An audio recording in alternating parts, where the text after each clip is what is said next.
নমস্কার, কেমন আছেন সবাই? বংবাঙালি ব্লগের একটি নতুন ব্লগে আপনাদের স্বাগত জানাই। তো আজকে রথ, তো রথের দিন আকাশটা বেশ সুন্দর ঝলমলে আছে, মাঝে মধ্যে মেঘ করলেও কিন্তু ভালোই রোদ আছে। তো এখন সকালে আজকে ব্লগটা শুরু করছি। তো সকালবেলা আজকে একটু ঠাকুর পুজো দিয়ে নেবো, তারপরে চিকুর রথটা আছে একটু জগন্নাথ বসিয়ে সাজিয়ে নেব। তো আজকে ওয়েদারটা খুব সুন্দর, আকাশটা দেখুন পুরো রোদ ঝলমল করছে।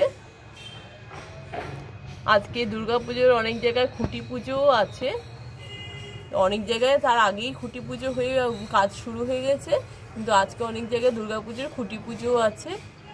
আকাশটা একদম সেই শরতের আকাশের মতো লাগছে, বেশ ভালো লাগছে।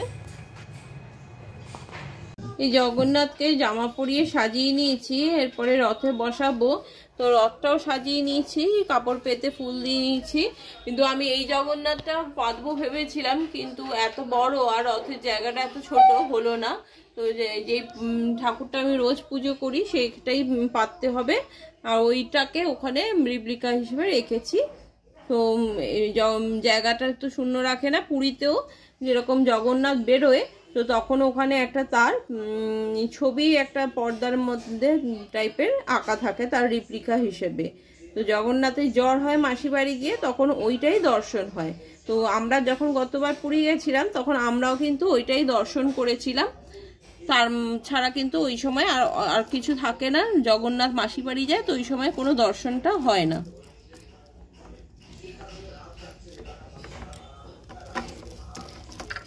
এ দেখুন জগন্নাথ রথে উঠেছে।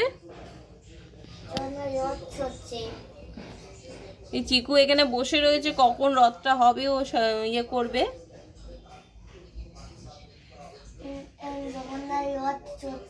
বাকি ঠাকুরদের একটু জামা কাপড় চেঞ্জ করে দিলাম আজকে পুজোর দিনে। আর এখন জগন্নাথকে সাজানো হবে, রথটা সাজানো হবে, তারপরে আবার আপনাদের সঙ্গে শেয়ার করছি।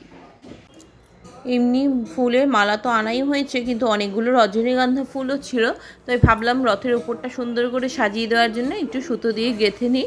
তো একটু গেঁথে নিচ্ছি, সেটা দিয়ে সুন্দর করে একটু রথটাকে সাজাবো। এমনি জগন্নাথের বা অন্যান্য ঠাকুরের মালা তো আনাই হয়েছে।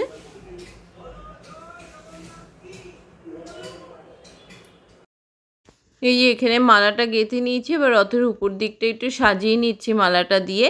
তো সুন্দর করে একটু সাজিয়ে নিলে দেখতেও ভালো লাগে, সেই জন্যই সাজিয়ে নেওয়া। আর জগন্নাথ রথে উঠবে, রথ সাজানো হবে না সেটা কেমন করে হয়, তাই একটু যতটা পারলাম ফুল দিয়ে ছিল, ফুল দিয়েছে রজনীগন্ধা, সেটা দিয়ে সুন্দর করে সাজিয়ে নিচ্ছি।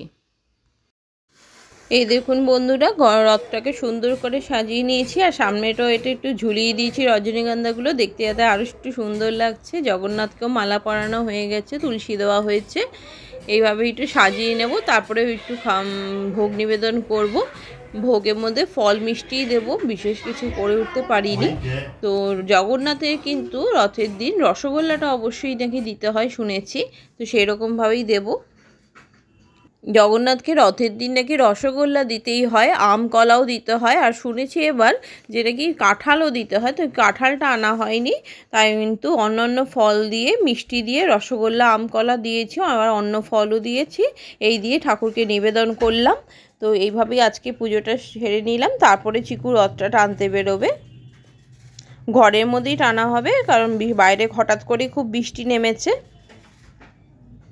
এখানে অন্য অন্য ঠাকুরদেরও সুন্দর করে সাজিয়ে নিয়েছি এবং দিয়েছি খেতে ফল মিষ্টি দিয়েই, আর সেটা করে নিয়েছি, তার আরতি করে নিয়েছি। এবার চিকু রথটা টানবে। তো সব ঠাকুর সুন্দর করে আজকে জামা কাপড় ছাড়িয়ে, ঘাগরা ছাড়িয়ে পুজো করে নিয়েছি। এই চিকু ঠাকুর নমস্কার করতে এসছে, তারপর একটু রথ টানবে। এই পাঞ্জাবিটা ওকে শান্তিনিকেতনতেই কিনে দিয়েছিলাম, সেটাও পরবে আজকে, তো পরলো। আর রেখেছিলাম কোথায় মনে পড়ছিল না, অনেক খুঁজে পেয়ে রেখেছি। এখনও রথ টানবে বলে খুব উৎসাহ তখন থেকে, তো এখনও রথ টানবে আস্তে আস্তে, খুব আস্তে আস্তে। এই যে চিকু ঘরের মধ্যেই রথটাকে টেনে নিচ্ছে। তো বাইরে খুব জোরে বৃষ্টি পড়ছে, আর ও তো ওই বিকাল অবধি অপেক্ষা করবে না, তাই জন্য ঘরের মধ্যেই টানছে। আর রথটা ছোট, বারবার বাইরে নিয়ে গেলে কি হয়, উল্টে উল্টে পড়ে যায় ঠাকুর, সেই জন্যই অনেক বড় রথ হয়, একটু দোতলা তিনতলা, সেগুলো নিয়ে যাওয়া যায়। খুব ছোট আর একটু উঁচু নিচু রাস্তা হলেই পড়ে যাবে বলে ঘরের মধ্যেই ও টেনে নিচ্ছে একদম আস্তে আস্তে। সে ওর তো কখন থেকে অপেক্ষা, কখন আমি রথটা আনবো। তো আমরা ঘরে সবাই একটু করে রথটা টেনে নিই।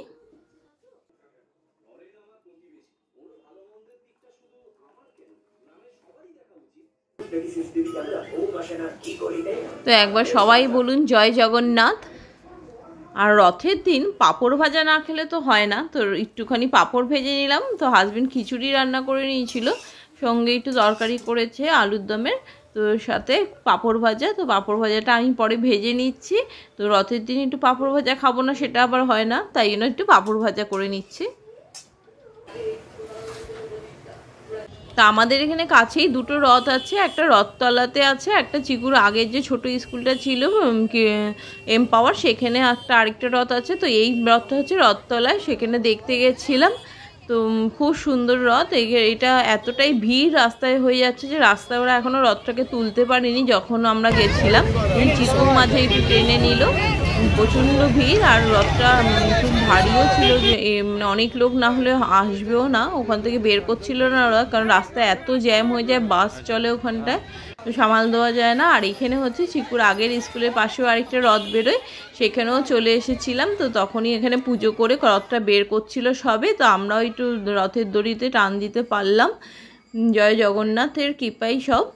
তো তারপরে ভোগ প্রসাদও পেলাম এখানে, সেই ভোগ প্রসাদও একটু খেয়ে নিয়েছি। আর চিকু ঝালের জন্য খেতে চায় না। তারপরে রথের দড়িতে যে সৌভাগ্য থাকলে টান দিতে পারলাম। তো আজকের ব্লগটা বন্ধুরা এখানেই শেষ করছি, আবার খুব তাড়াতাড়ি চলে আসবে নতুন ব্লগ নিয়ে। সবাই সুস্থ থাকবেন, ভালো থাকবেন।